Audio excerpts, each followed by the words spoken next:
And congratulations, this is an outstanding film. Thank you. And before we get started on production and all the details, but how, did you learn about Moby-Dick when you were a kid? Did you read the book? I read the Cliff Notes. I mean, I think I had a very similar experience that a lot of people did. Like, this is too dense, this is too long, I have no interest, I just want to be a teenager. But then Ron gave us this book called Why Read Moby-Dick? At which point I felt like, well, this actually happened, I should probably read it.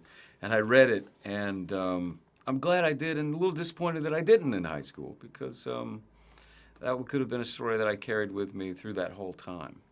Yeah, and then you get this wonderful script, and you're like, I'm there. Oh, yeah. Also, anything Ron Howard calls and says, you want to play this? Like, yeah, of course. You want to read the phone book? No problem. Doesn't matter. Yeah, but, if you have a fear of water, need not audition. Like, well, how were you with water? Well, I thought it was pretty good, actually. I did, there's no way to prepare you for how much water you're going to be dealing with. But, I certainly learned to appreciate the ocean and, more importantly, to respect it. That it can change at a moment's notice, and your survival depends on it. You play the captain of the ship, and let's face it, he gets his job because of who his family is. Yeah. And I was watching this movie, and I'm like, what an arrogant prick he is. Good. And I'm glad you thought that. Good. You came across very well. But when the movie keeps going on and you learn the story of these guys, you start to feel a little bit sorry for him. You understand what's going on. Do you think that he was a bad captain, or do you just think he was unlucky? Tell me a little bit about this guy. Well, let's remember, Owen Chase sinks the boat, all right? Let's not everybody forget who puts the boat on the bottom of the ocean. Maybe I slipped up a little bit, but I was doing just fine, all right? But also, I think you're right, there is something sad about it, that kind of legacy pressure that's put upon him. I wonder if he ever had a moment to go, do you actually like boats? And as a kid, and probably say, no, I want to be a ballet dancer. Who knows? But he never had that option. He never had that choice. And there's something sad about that. Yeah. And what's great about the movie is as they progress, as they have to survive, the class system dissolves and they learn to band together and that they need each other. And I think we could probably all apply that to our lives. And I think you guys as actors needed each other. Tell me a little bit about the extreme pressures and just the preparation for this film. Well, just being in a Ron Howard movie right there, makes your hair stand on end and you kind of get your game face on.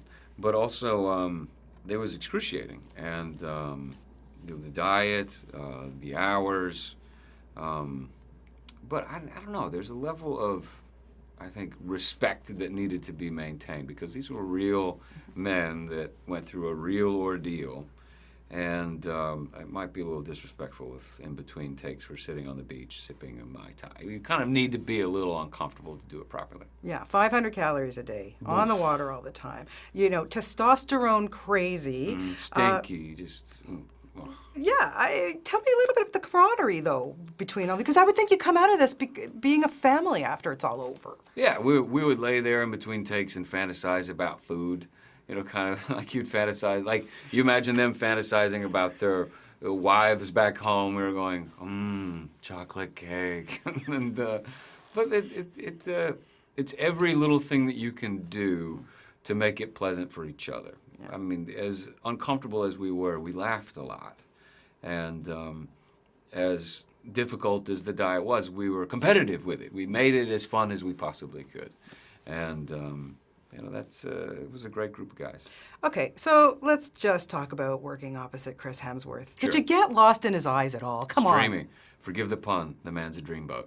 He's just... My job was especially difficult because I'm supposed to not like the guy. He's the most charming, gorgeous man that's ever lived, and I got to treat him poorly? It's really hard. But it's a testament to what a great actor I am, right? Oh, you are outstanding. Yeah, there you go. Oscar potential here. Well, thanks. Seriously. But working with somebody like Chris, his work ethic, he's such a nice guy. I mean, just tell me a little bit about working. And yeah, sure, it's difficult to be upset opposite this guy. But, what was your camaraderie like? What was it like to work with him? He's an insanely funny, charming man. He makes the days easy and he makes the days fly. And he also does his homework. I mean, bless his heart, I had to lose a bunch of weight, but I didn't start as Thor. He had to do 2-3 times that everybody else had to do, and he did it without complaint, and he did it with every inch of his skill. And then there's young Tom Holland. Yeah, what a cutie. I mean, and there's Spider-Man. Spider-Man. Good for him. Yeah, couldn't that kind of success could not happen to a better guy. Yeah. And at least you didn't have to go down a whale's head, my friend. Yeah, too big. I'm too big. What can I say? You know, Thank God you had that going for you. Exactly. Oh, my goodness. Now, a lot of people may not know this about you, but you're a stand-up comedian. I'm afraid so, yeah. Does that scare you to get up on a stage and be in front? Like, you're so vulnerable. I always think that's such a scary job. There's a comedian named Mike Birbiglia who does this bit about how if you don't like a movie, you can say, I didn't like the set, I didn't like the story, I didn't like the actors. But in stand-up, it really is true. If they don't like it, they just don't like you. You know, your personality. And yeah, it's horrifying every time, of course. Where does your humor come from? I don't know. I think both my parents are pretty funny. And I think life is funny. I think sometimes as actors we make the mistake of separating comedy and tragedy, but I think they're too blended. You know, some of the saddest things in life are hilarious, and some of the funniest things come from the fact that it's really sad.